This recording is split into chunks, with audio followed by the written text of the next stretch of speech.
할렐루야. 우리 함께 믿음의 고백드림으로 2022년 6월 16일 새벽 기도를 하나님 앞에 함께 드리겠습니다. 나는 전능하신 아버지 하나님 천지의 창조주를 믿습니다. 나는 그의 유일하신 아들 우리 주 예수 그리스도를 믿습니다. 그는 성령으로 잉태되어 동정녀 마리아에게서 나시고 본디오 빌라도에게 고난을 받아 십자가에 못 박혀 죽으시고 장사된 지 사흘 만에 죽은 자 가운데서 다시 살아나셨으며 하늘에 오르시어 전능하신 아버지 하나님 우편에 앉아 계시다가 거기로부터 살아있는 자와 죽은 자를 심판하러 오십니다. 나는 성령을 믿으며 거룩한 공교회와 성도의 교제와 죄를 용서받는 것과 몸의 부활과 영생을 믿습니다. 아멘. 찬송가 408장입니다. 찬송가 408장.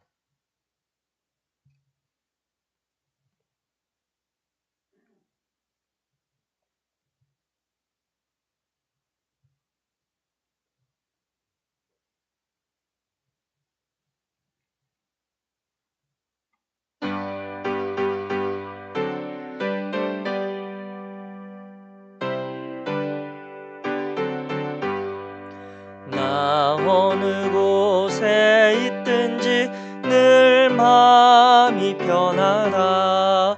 주 예수 주신 평안함 늘 충만하도다.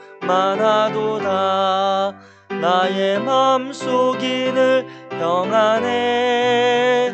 나의 맘속이 늘 평안해. 악한 죄 파도가 많으나 마음이 늘 평안해. 내 맘에 솟는 영생수 한없이 흐르니 목마름 다시 없으며 늘 평안하도다. 나의 맘속이 늘 평안해. 나의 맘속이 늘 평안해. 악한 죄 파도가 많으나 마음이 늘 평안해. 참되신 주의 사랑을 영원치 못하네. 그 사랑 내 맘 여시고 소망을 주셨네. 나의 맘속이 늘 평안해. 나의 맘속이 늘 평안해. 악한 죄 파도가 많으나 마음이 늘 평안해. 주 예수 온갖 고난을 왜 몸소 당했나. 주 함께 고난 받으면 멸류관 얻겠네. 나의 맘속이 늘 평안해. 나의 맘속이 늘 평안해. 악한 죄 파도가 많으나 마음이 늘 평안해. 아멘. 오늘도 주님의 평안이 저와 여러분들에게 함께 하시기를 주의 이름으로 축복합니다. 오늘 함께 읽으실 하나님의 말씀은 역대상 7장입니다. 구약성경 역대상 7장. 제가 가진 성경으로 구약성경 619페이지 역대상 7장 우리 1절부터 40절까지 한 목소리로 같이 읽겠습니다. 역대상 7장 1절입니다. 시작. 이사갈의 아들들은 돌라와 부하와 야숲과 시므론 네 사람이며 돌라의 아들들은 우시야, 르바야와 여리엘과 야메와 입삼과 스무엘이니 다 그의 아버지 돌라의 집 우두머리라.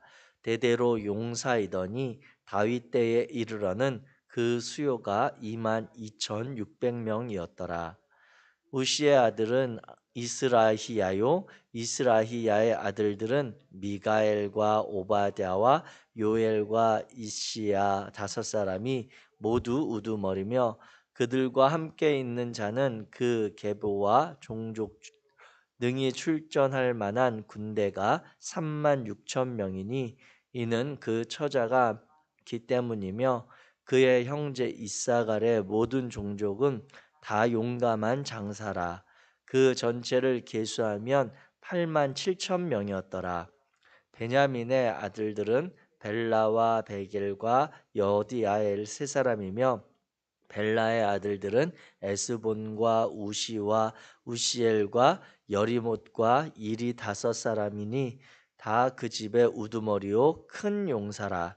그 계보대로 계수하면 22,034명이며, 베겔의 아들들은 스미라와 요아스와 엘리에셀과 엘료에네와 오므리와 여레못과 아비야와 아나돗과 알레메시니, 베겔의 아들들은 모두 이러하며, 그들은 다 그 집의 우두머리요 용감한 장사라.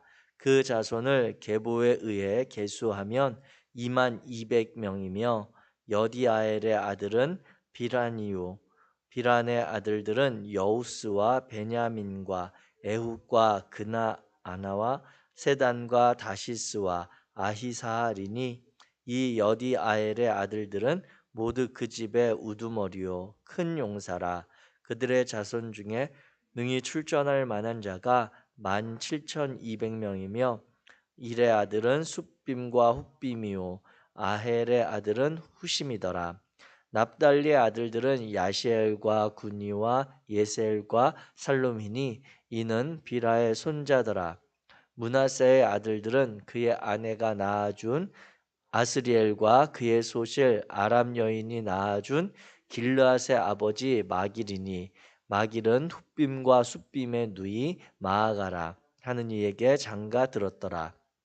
므낫세의 둘째 아들의 이름은 슬로브앗이니, 슬로브앗은 딸들만 낳았으며, 마길의 아내 마아가는 아들을 낳아 그의 이름을 베레스라 하였으며, 그의 아우의 이름은 세레스이며, 세레스의 아들들은 울람과 라겜이요 울람의 아들들은 부단이니, 이는 다 길르앗의 자손이라.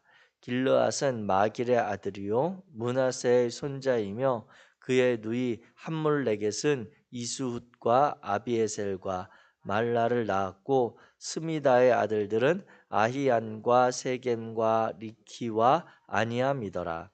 에브라임의 아들은 수델라요, 그의 아들은 베레시요, 그의 아들은 다하시요, 그의 아들은 엘르아다요, 그의 아들은 다하시요, 그의 아들은 사바시요, 그의 아들은 수델라며, 그가 또 에셀과 엘르앗을 낳았으나 그들이 가드 원주민에게 죽임을 당하였으니, 이는 그들이 내려가서 가드 사람의 짐승을 빼앗고자 하였음이라. 그의 아버지 에브라임이 여러 날 슬퍼함으로 그의 형제가 가서 위로하였더라. 그리고 에브라임이 그의 아내와 동침함에 임신하여 아들을 낳으니, 그 집이 재앙을 받았으므로 그의 이름을 부리아라 하였더라. 에브라임의 딸은 세라이니, 그가 아랫 윗성 베토론과 우센세라를 건설하였더라. 브릭 아들들은 레바와 레셉이요, 레셉의 아들은 델라요, 그의 아들은 다한이요, 그의 아들은 라단이요, 그의 아들은 암미후시요, 그의 아들은 엘리사마요, 그의 아들은 눈이요, 그의 아들은 여호수아더라.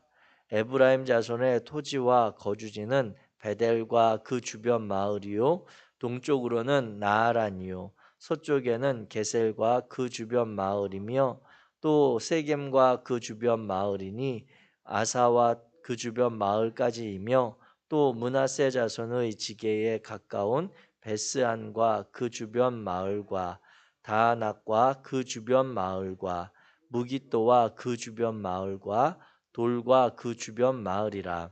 이스라엘의 아들 요셉의 자손이 이 여러 곳에 거하였더라.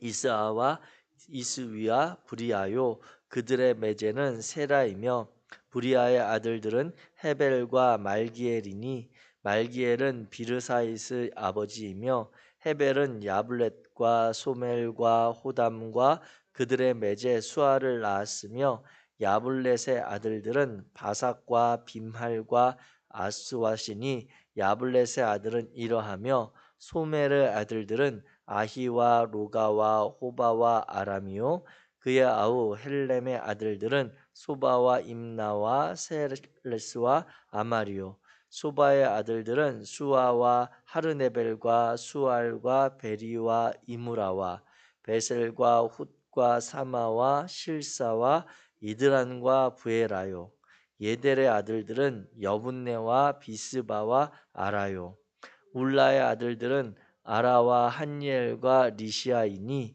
이는 다 아셀의 자손으로 우두머리요 정선된 용감한 장사요 방백의 우두머리라. 출전할 만한 자를 그들의 계보대로 계수하면 2만 6천 명이었더라. 아멘. 아멘. 네, 역대상 7장의 족보를 우리가 함께 읽었습니다. 갑자기 어제 밤에 보았던 TV 예능 프로그램이 생각이 나는데 거기 예능 프로그램에 라디오스타라고 아시죠? 거기에 게스트가 남자 연예인 탤런트가 나왔는데 그 사람이 자신의 개개인 자신이 가지고 있는 주특기로 한 것이 이제 우리 한국말 중에 문장 중에 이렇게 발음이 비슷비슷한 말들을 이렇게 길게 연결해서 뭐 간장 공장 공장장은 간 공장장이요 이렇게 하는 거 있잖아요. 그것을 자기 개인기로 이렇게 준비해서 나와서 했었던 장면이 생각이 납니다. 그런 분들에게 이 역대상의 족보를 좀 이렇게 읽어보게 하는 건 어떨까? 얼마나 정확하게 잘 읽으실 수 있나라고 하는 그런 것으로 또 사용될 수 있을 만한 본문을 우리가 계속해서 읽어 나가고 있습니다. 그런데 중요한 것은요, 하나님의 말씀을 눈으로 읽고 그냥 읽는 것도 중요하지만 소리내서 읽는 게 참 중요합니다. 그래야 우리가 그 말씀도 다시 새기고 그 소리가 다시 들려지고 다시 우리 마음에 그 말씀을 읽을 때에 의미와 그 문장들의 생각들을 다시 되새길 수 있는 효과들이 있기 때문에 가급적이면 성경의 말씀은 눈으로만 보는 것보다 소리를 내서 이렇게 읽어가는 것들이 참 좋은 훈련이 되겠습니다.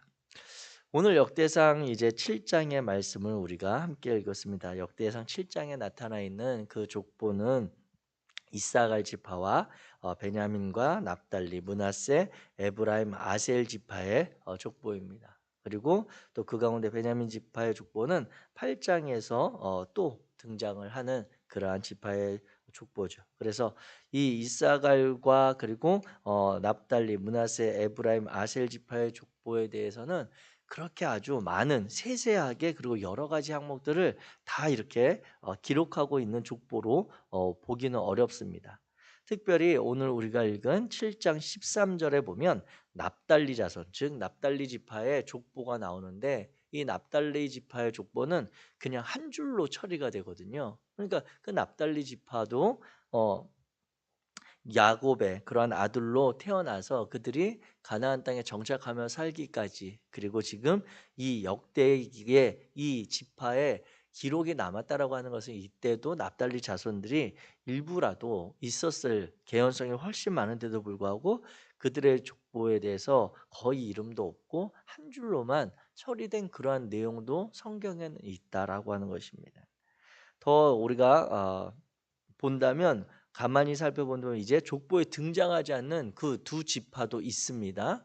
그 지파들은 이제 북이스라엘에서 여로보암이 세웠던 금신상을 가까이에서 열심히 또 순종하며 섬겼던 그 두 지파에 대해서는 이 역대기를 기록한 기자의 입장에서는 그들은 하나님을 떠나 완벽하게 그 역대기 기자의 관점에서는 이방을 섬긴 그러한 민족으로 간주되어서 이 이스라엘 민족을 다시 새롭게 새로운 하나님의 백성으로 정체성을 가지고 소망을 가지고 이루려고 하는 공동체에서는 아예 그들의 존재에 대해서 기록을 남기지 않는 것으로 그렇게 표현되는 것을 우리는 이 역대기를 읽어가며 발견할 수도 있습니다. 이와 같이 이 역대기는 하나님에 대한 그런 신앙에 대해서 중요하게 여기고 하나님의 말씀을 지켜가고자 했었던 그러한 이들의 신앙을 높이 평가하고 그것을 우리가 다시 본받자라고 하는 그러한 면을 오늘 읽은 족보에서도 잘 살펴볼 수가 있습니다. 특별히 오늘 본문 가운데 보면 20절 이후로 이제 에브라임 자손의 그런 지파의 이야기들을 나오는데 에브라임 자손의 지파의 이야기들을 이렇게 쭉 하면서 이 여호수아의 등장을 이야기합니다. 그런데 여호수아는 이스라엘 민족에 있어서 아주 위대한 그리고 뛰어난 지도자이자 영적인 멘토 역할을 했던 인물이죠. 모세가 이스라엘 백성들을 출애굽시켜서 광야에 힘겹고 험난한 세월을 이끌었던 그러한 지도자라고 한다면 여호수아는 가나안 땅에 실제적으로 이스라엘 민족들이 정착하며 하나님의 기업을 분배받을 때까지 최전방에서 그들을 이끌며 그 일들을 감당했던 믿음의 1세대로 중요한 인물입니다. 그래서 우리가 보고 있는 이 역대상 7장의 족보에 따르면 이 여호수아가 에브라임의 10대 손이다라고 이렇게 족보를 정리해서 기록을 하고 있습니다.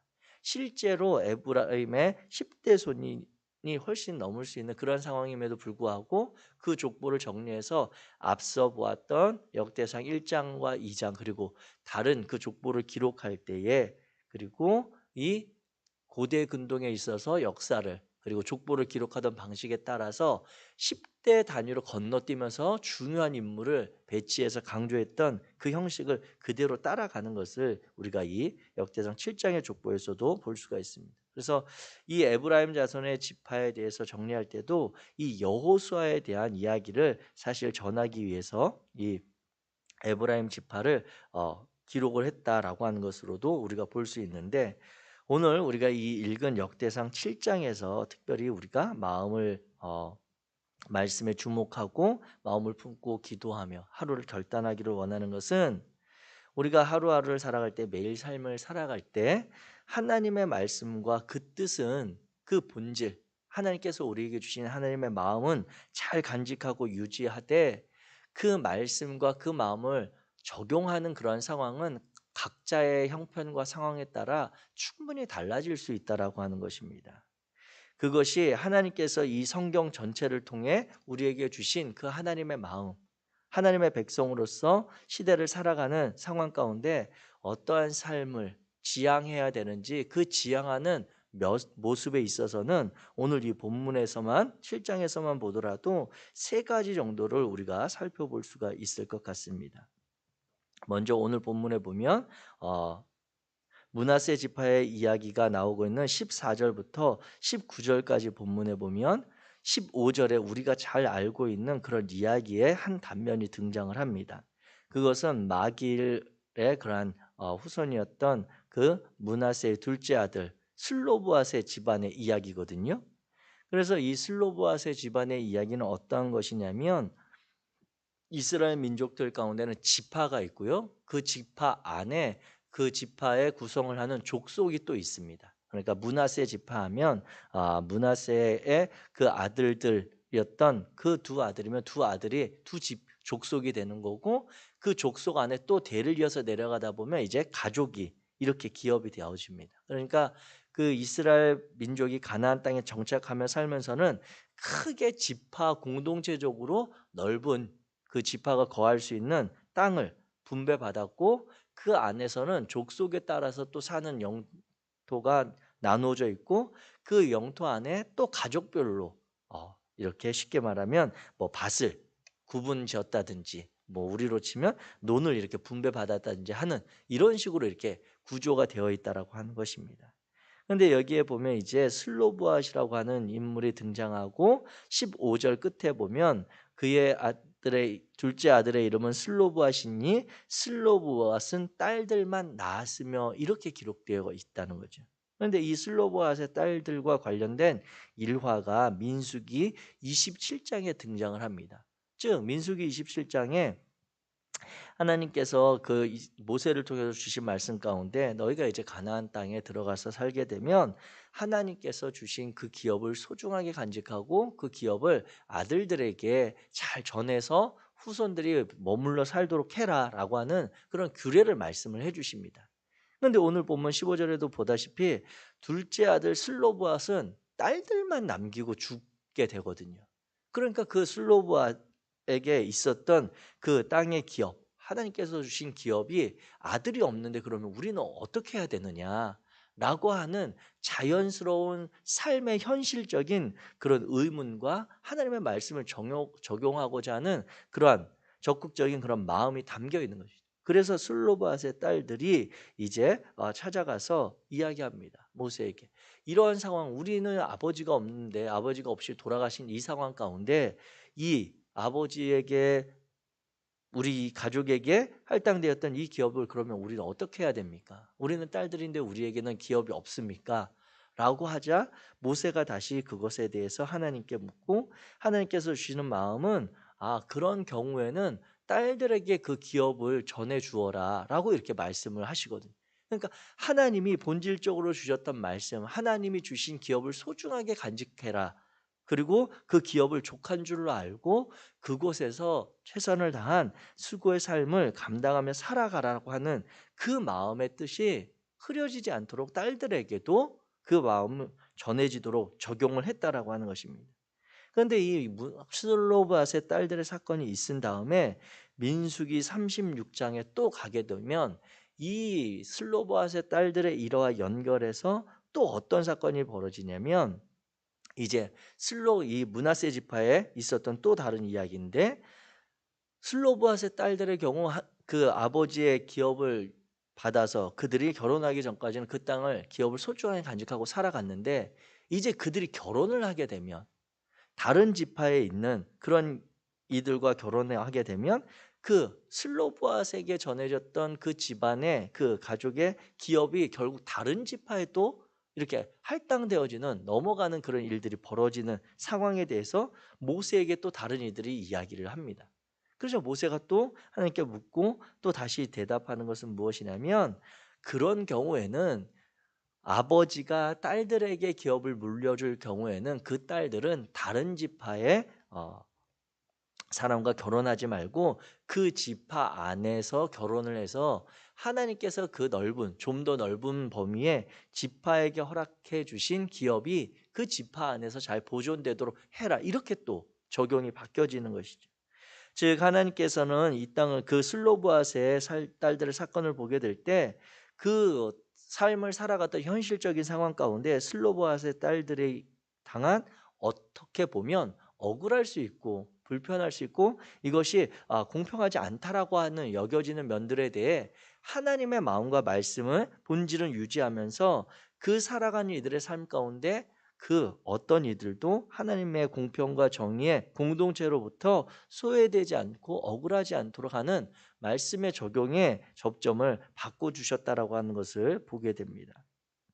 또 이와 같은 상황들을 보게 될 때 이 하나님의 기업의 분깃을 지켜가고자 하는 그리고 그것이 바로 하나님께서 우리에게 기대하는 삶이라고 하는 것을 지켜가던 또 한 명의 인물이 있는데 그것은 우리가 잘 알고 있는 열왕기상 21장에 가면 나봇이라고 하는 사람입니다. 이 나봇은 북이스라엘에 살았던 사람인데 그가 살던 시대에 그 북이스라엘 다스리던 왕이 아합 왕이거든요. 아합 왕이 이 나봇의 포도원이 얼마나 마음에 들었든지 그 열왕기상 21장 2절에 보면 그 나봇의 포도원이 왕궁의 이 아합 왕의 그 포도원 가까운 곳에 있었어요. 근데 그 포도원을 보고 이 아합 왕이 너무너무 그 포도원을 탐내는 거죠. 그래서 21장 2절에 보면 너의 포도원을 나에게 주라. 나에게 주면 그가 직접 이야기하기를 내가 그 대신에 그보다 더 아름다운 포도원을 내게 줄 것이요 만일 네가 더 좋게 여긴다면 내가 그 값으로 너에게 돈을 주겠다라고 이렇게 제안을 아합 왕이 합니다. 그러니까 그냥 나봇 입장에서 본다면 내가 소유하고 있는 그 포도원보다 그걸 주고 더 좋은 포도원 아니면 어쩌면 더 넓은 포도원일 수도 있겠죠. 더 비옥하거나 풍족한 것을 거둘 수 있는 그러한 포도원으로 바꿔서 받을 수도 있고 아니면 내가 지금 소유하고 있는 그 포도원을 돈으로 더 높게 쳐서 더 많은 소유로 그가 확보할 수 있는 그런 상황임에도 불구하고 나봇은 어떻게 대답하냐면 열왕기상 21장 3절에 보면 내 조상의 유산을 왕에게 주기를 여호와께서 금하실지로다 이렇게 이야기합니다. 즉 나봇은 자신에게 있는 그 포도원이 크고 좁고 많고 아니면 또 부실하고 이것이 중요한 것이 아니라 여호와 하나님께서 우리 집안에 우리에게 우리 조상의 유산으로 기업으로 주신 것을 소중하게 지켜가는 것을 그 하나님의 마음을 어기지 않겠다라고 하는 것이 나봇의 말에 대답의 포인트에 있는 것입니다.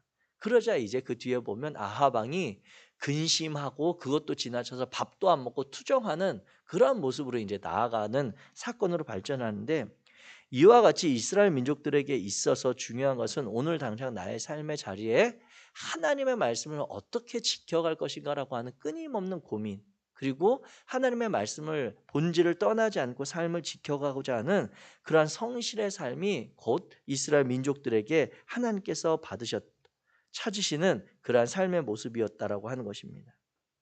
더 좋은 것, 더 많은 이익, 그것들로 인해서 우리가 이야기할 때 더 많은 것으로 하나님께 영광 돌릴 수 있다. 성공한 삶으로 우리 자녀들이 잘 되면 그것이 하나님의 영광이다라고 여겨지는 오늘날 우리 시대의 그러한 풍조와 풍토 가운데 우리가 다시 한번 생각해 볼 지점이고, 그것이 정말 우리의 잘됨인지 우리가 성공하고 우리의 이름이 나는 것인지 하나님이 정말 기뻐하실 만한 일인 건지는 잘 분별할 필요가 있겠습니다.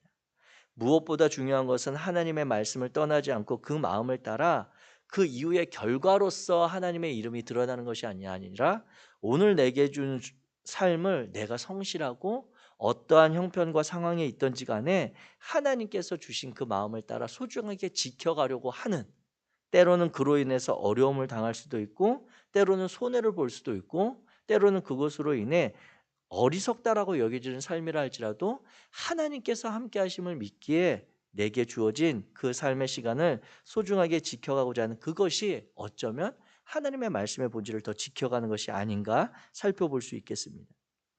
이 슬로브앗의 사건을 보면서 그 딸들의 일을 다시 돌아보면서 하나님의 말씀의 본질을 지켜가는 우리의 삶의 자리, 우리 성도님들의 삶의 자리, 오늘 예정된 그러한 만남들의 시간들을 다시 한번 돌아보게 됩니다. 오늘 역대상 7장에 보면 또 두 가지의 사건이 이 에브라임 지파의 모습에서 나타나게 됩니다. 21절에 보면 이제 그 사바시오 그의 아들은 수델라며 그가 또 에셀과 엘르앗을 낳았으나, 이제 에셀과 엘르앗에 관련된 이야기인데 에셀과 엘르앗이 가드 원주민에게 죽임을 당했다라고 하는 것입니다. 그런데 왜 죽임을 당했는가 봤더니 그들이, 즉 에셀과 엘르앗이 내려가서 가드 사람의 짐승을 빼앗고자 하였습니다. 이게 그들이 죽임을 당한 이유라고 하는 것이에요. 오늘 이 에브라임 지파의 족속 가운데 일어난 사건의 아주 단면입니다. 이것은 이 지금 에브라임 자손들이 이 가나안 땅에 정착하며 살았던 그 시대 가운데는 이미 전쟁이 끝났고, 그리고 만약에 필요하다면 가드 사람, 즉 블레셋 사람들의 영토를 확장하기 위한 그런 전쟁과 또는 싸움이 피할 수는 없겠습니다. 그러나 이 에셀과 엘르앗의 죽음은 그러한 면이 아니라 그들이 그들과 곁에 살아가던 가드 원주민들, 그들의 짐승을 탐하는 마음으로 인해서 죽임당한 사건이거든요. 그래서 우리가 잘 알고 있는 십계명에 보게 되면 분명히 하나님께서 모세를 통해 이스라엘 백성들에게 십계명을 주실 때 그 10번째 계명이 출애굽기 20장 17절에 어떻게 되어 있냐면 내 이웃의 집을 탐내지 말라, 내 이웃의 아내나 그의 남종이나 그의 여종이나 그의 소나 그의 낙이나 물은 내 이웃의 소유를 탐내지 말라라고, 이게 하나님께서 주신 10번째 계명에 분명히 있는 것인데 가드 사람 원주민의 그들을 어쩌면 하나님의 약속의 기업을 차지하기 위한, 그 약속을 지켜가기 위한 것이 아니라 그들이 소유하고 있는 소유물인 짐승을 탐내다가 그들이 죽임을 당한 그 상황인 것입니다. 그렇게 이것은 우리가 이 단면을 보면 이 에셀과 엘르앗은 하나님의 말씀의 본질을 따르지 않는 삶으로 나아갔다가 죽임당한 사건이라고 하는 것입니다. 이것이 두 번째 상황으로 볼 수 있겠고, 세 번째 상황 그 이어지는 22절 말씀입니다. 22절 말씀에 보면 그의 아버지 이제 에브라임이 여러 날 슬퍼함으로 그의 형제가 가서 위로하였더라 라고 하는 것을 보게 됩니다. 즉 에브라임 집안에 있었던 이 아들들이 죽임당한 상황을 보면 얼마나 황망하고 슬픈 일입니까?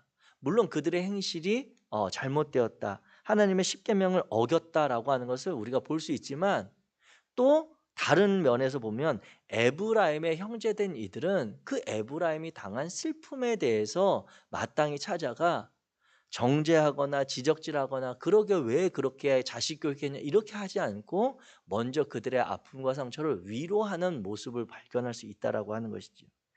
오늘 우리가 이 역대상 7장에서 그냥 쉽게 눈에 드러난 본문들만 살펴보게 되면 우리의 삶의 처지와 상황과 형편들이 얼마나 다양한지를 보게 됩니다. 한 가지 말씀에 대해서, 하나님의 마음에 대해서도 각각의 삶에 다 살아가는 자리가 이와 같이 다양하고, 오늘 하루 2022년 6월 16일 24시간을 살아가는 성일교에 속한 성도들의 삶의 자리도 아마 100명이면 100명이 다 다른 상황들을 맞이하게 될 것이거든요. 그러한데 중요한 것은 그 가운데 그 형편과 상황, 여러 가지 사연들 속에서 우리의 마음과 우리의 신앙의 본질은 하나님께서 오늘 내게 기대하시는 삶이 무엇인가, 본질적으로 우리가 하나님의 자녀로 살아가는 삶이 무엇인가를 고민하며 순간순간 그 자리에서 하나님의 말씀에 순종하고자 하는 결단, 때로는 그것이 정말 어리석어 보이거나 나에게 정말 억울하거나 나의 희생을 요구하는 그러한 자리다 할지라도 하나님의 말씀의 뜻이 어디 있는지를 분별해서 때로는 그것을 순종하거나 때로는 어떤 상황을 거부하거나 하는 그러한 지혜가 있어야 된다라고 하는 것입니다. 사랑하는 성도 여러분, 오늘 하나님께서 우리에게 새날 주신 의미와 그 마음을 다시 새겨봅니다. 오늘 그 마음과 말씀에 순종하며 내게 주어진 삶의 시간을 성실하게 살아가고, 하나님께서 기대하시는 우리와 함께 살아가는 이들, 이 시대, 이 사회를 향해 하나님의 뜻에 따라 공평과 정의가 이루어지도록, 정말 억울하고 고통받는 이들, 소외된 이들이 다시 희망과 소망을 우리 하나님에게서 찾을 수 있는 그 복음의 삶을 전하는 복된 삶이 되시기를 주님의 이름으로 축복합니다. 기도하겠습니다. 사랑의 하나님, 감사합니다. 하나님, 이 시간 역대상 7장의 말씀을 통해 우리가 다시 한번 오늘 하루 우리의 삶의 자리를 점검하며 나아갑니다. 하나님께서 성경 말씀을 통해 또 예수 그리스도를 통해 우리에게 허락하신 이 복된 삶의 자리를 오늘 하루 우리가 성실하고 거룩하게 살아갈 수 있도록 주님 은혜를 내려 주시옵소서. 여러 가지 상황, 어제와 비슷한 듯 또 다른 상황을 맞이할 수 있지만 그 가운데 하나님 앞에 우리의 삶을 의탁하며 주의 말씀에 순종함으로 나아가기 원합니다. 주님께서 동행하시고 성령께서 우리의 마음에 용기 주셔서 주의 말씀을 따라 살아갈 수 있는 큰 은혜의 삶이 되도록